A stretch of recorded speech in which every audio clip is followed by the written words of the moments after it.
Have you ever asked an AI a question and gotten an answer that sounded incredibly smart, super confident, but was just completely made up? If you have, then you've met the ghost in the machine. Today, we're going to dive into one of the most fascinating and critical topics in AI, hallucinations. Let's get into it. So, here's our game plan. First, we'll nail down what AI hallucinations actually are. Then, we're going to figure out why these things happen in the first place.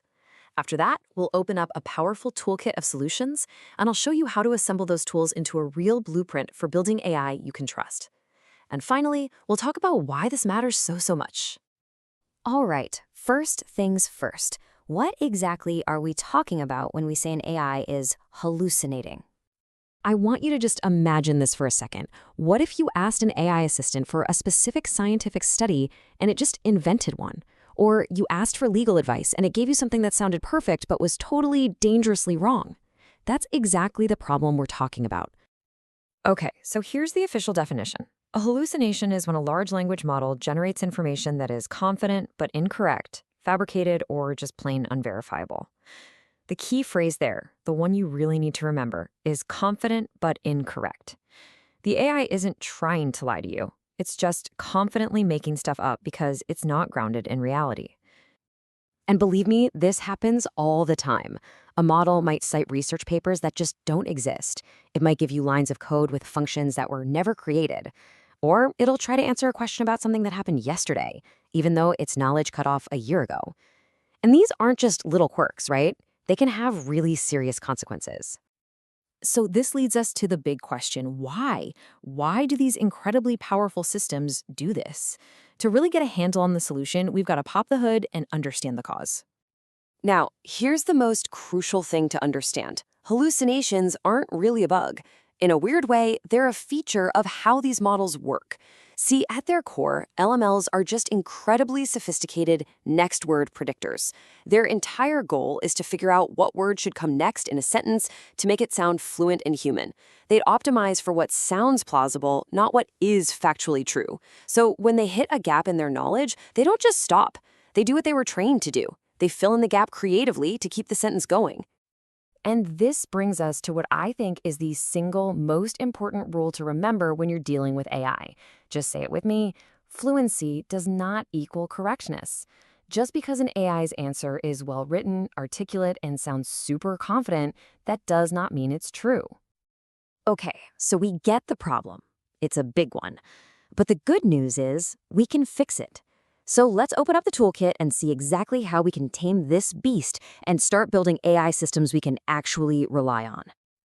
The number one single most effective technique for fighting hallucinations is retrieval augmented generation, or as everyone calls it, RAG. You're going to want to remember this one because this technique is an absolute game changer. So how does RAG work? Well, think of it like giving the AI an open book test. Instead of asking it to remember something from its massive, messy brain, you first go find the answer yourself in a trusted source, like your company's database or a specific PDF. You then give that chunk of text to the AI and you say, answer the question, but you can only use the information I just gave you. This forces the model to stick to the facts you control, which basically stops it from making things up. Our second tool is all about laying down the law. This goes hand in hand with RAG. You can literally tell the AI in your prompt, you must answer using only the documents I provided. If the answer isn't in there, you have to say, I don't know. It's that simple, and it acts as an incredibly powerful guardrail. Next up, we can actually dial down the AI's creativity. See, there's a setting in most models called temperature. Think of it like a creativity knob. If you turn it way up, you get wild, imaginative, unpredictable answers. For factual work, we turn that knob way down. This makes the model's output much more focused and deterministic. It sticks to the script instead of going off on some creative tangent. Okay, tool number 4. Think of this as an automated fact checker.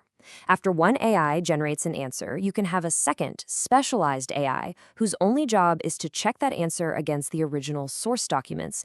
If the facts don't line up, the answer gets thrown out before a human ever even sees it. It's like quality control for AI. You know, this is also about using the right tool for the job. You wouldn't hire a fantasy novelist to do your taxes, right? Same idea here. Instead of using a big general-purpose creative AI, You can choose a smaller, specialized model that's been fine-tuned to be really, really good at one specific thing, like analyzing legal documents. Now we're getting a bit more advanced. We can actually teach the model to be humble. You can train it to calculate a confidence score for its own answers. And if that score is below, say, 95%, the system is designed to just not show the answer at all. It learns that it's much better to say, I don't know, than to be confidently wrong. And finally, the ultimate safety net, especially for high-stakes work in fields like medicine or finance, a human expert. For these critical systems, the AI should never, ever have the final say. It can be an amazing assistant, drafting answers, finding sources, but a qualified person always has to be in the loop to give that final sign-off. So we have all these awesome tools in our toolkit, but how do they actually fit together in a real-world system? Let's take a look at the blueprint. This is what a trustworthy AI pipeline looks like. It all starts with your question. Then, the system searches a trusted knowledge base to retrieve the most relevant facts. Another step filters and re-ranks those facts to put the best ones on top. Only then does that clean, curated context go to our AI, which has its creativity turned down and is under strict orders. And before you see the final answer, it passes through one last automated fact check. See? Every single step is a guardrail designed to ensure the final answer is trustworthy. So, what's the big picture here? Why is getting a handle on hallucinations so important? Well, it's about a massive shift in how we're starting to use these AI models. What this is all about is moving from using AI as a creative generator to using it as a disciplined reasoner. The generator is a fun but risky storyteller. It fills in gaps. It sounds plausible, but you can't really trust it. The reasoner, on the other hand, is a fact-based engine. It's grounded in context that you provide, it can cite its sources, and its answers are verifiably correct. This is the leap from a cool toy to an absolutely indispensable professional tool. And that really leaves us with one final big question to think about. As we build our future with this technology, what kind of builders are we going to be? Are we building systems like improvisers, just kind of hoping they get it right? Or are we going to be architects, building on a solid foundation of facts, with a clear blueprint and with guardrails to make sure what we build is safe, reliable, and truly trustworthy? The choice is ours.